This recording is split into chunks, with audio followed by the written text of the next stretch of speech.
Morning friends, আশা করি তোমরা ভালো আছো। আমিও ভালো আছি। আজকে আবার একটা নতুন রেসিপি করব। আমি চলে যাবো এখন মনীষ কিচেনে। সঙ্গে থাকো, দেখতে থাকো। আমি মনীষ কিচেনে তো এসে পড়েছি। আর এই দেখো, কচুর শাকটা এখন আমি সেদ্ধ করে নেব। তারপরে কি করছি তারপরে দেখাবো। সঙ্গে থাকো, দেখতে থাকো।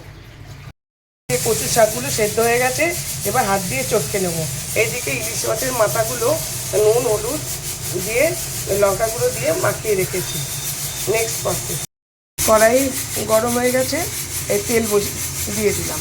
তেলের মধ্যে এবার তেলটা গরম হোক, মাথাগুলো ভাজবো। বুঝতে পারছো, এবারে কচুর শাক মাথা দিয়ে করছি। মাছগুলো ভাজতে দিয়ে দিয়েছি, এবার একটু উল্টে দেবো। ভালোই তেল গরম হয়েছে, তার সঙ্গে মাছের একটু তেল ছিল, সেটাও দিয়ে দিয়েছি। একটু তেল বেরোয়, জানোই তো সবাই।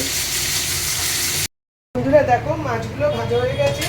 এই যে মাছগুলো ভেজে নিয়েছি সব মাথাগুলো। এইবারে কড়াই বসিয়ে দিয়েছি। মাছ ভাজার তেলের সঙ্গে আমি আর একটুখানি তেল দিচ্ছি, বেশি দেবো না।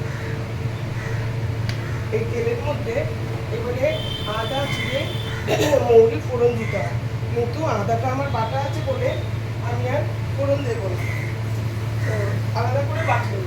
আমি জিরে আদা আর জিরে মৌরি আর কাঁচা লঙ্কা একসঙ্গে বেটে নিয়েছি, কারণ কাঁচা লঙ্কার গন্ধটা খুব সুন্দর উঠবে। এবার আমি তেলে দিয়ে দেবো।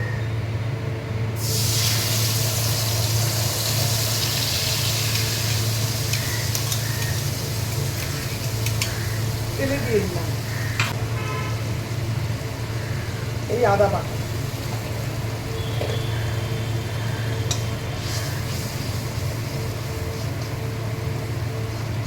গ্যাসটা মানে লো টু মিডিয়াম আঁচে আছে। সবাই জানো ওই আঁচে রান্না করলেই সব থেকে ভালো হয়। এটা একটু কষিয়ে নিই। নেক্সট প্রসেস, তো এর মধ্যে তেল বেরিয়ে গেছে। এইবারে আমি রোজকার মশলা দেবো। এই লঙ্কার গুঁড়ো দিয়ে দিলাম, অল্প হলুদ গুঁড়ো দিলাম, আর পরিমাণ মতো নুন দিয়ে দিলাম, আর অল্প ধনে গুঁড়ো দিলাম। জিরে বাটা তো দিয়েছি, আর জিরে গুঁড়ো দেবো না, ধনে গুঁড়ো দিয়ে দিলাম অল্প। এবার এটাকে খুব করে কষাবো।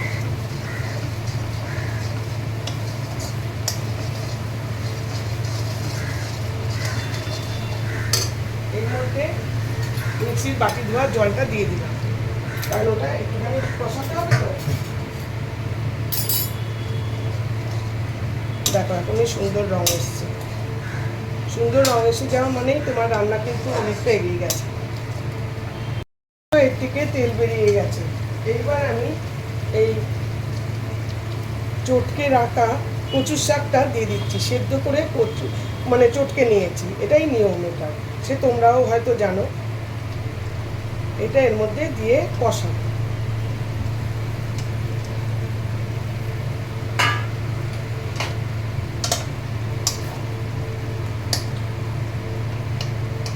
চটকে নিয়েছি, যার জন্য একদম খুব নরমও হয়ে গেছে। একটুখানি কষিয়ে নিয়ে তারপরে নেক্সট দেখাচ্ছি।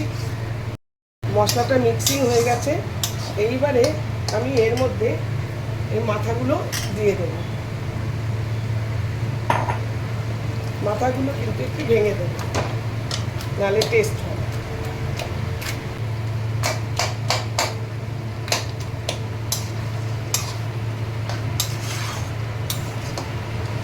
এবার এটা হতে থাক, আমি একটা ঢাকনা দিয়ে দেব।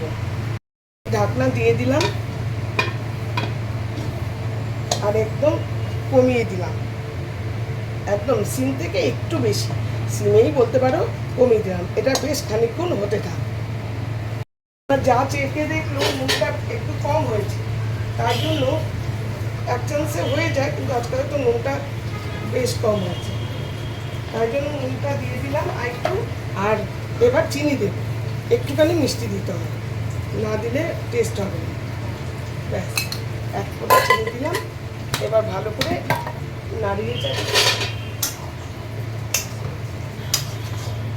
এবার আবার ঢেকে দেবো। এবার ঢাকনাটা তুলে দেখি কি অবস্থায় আছে।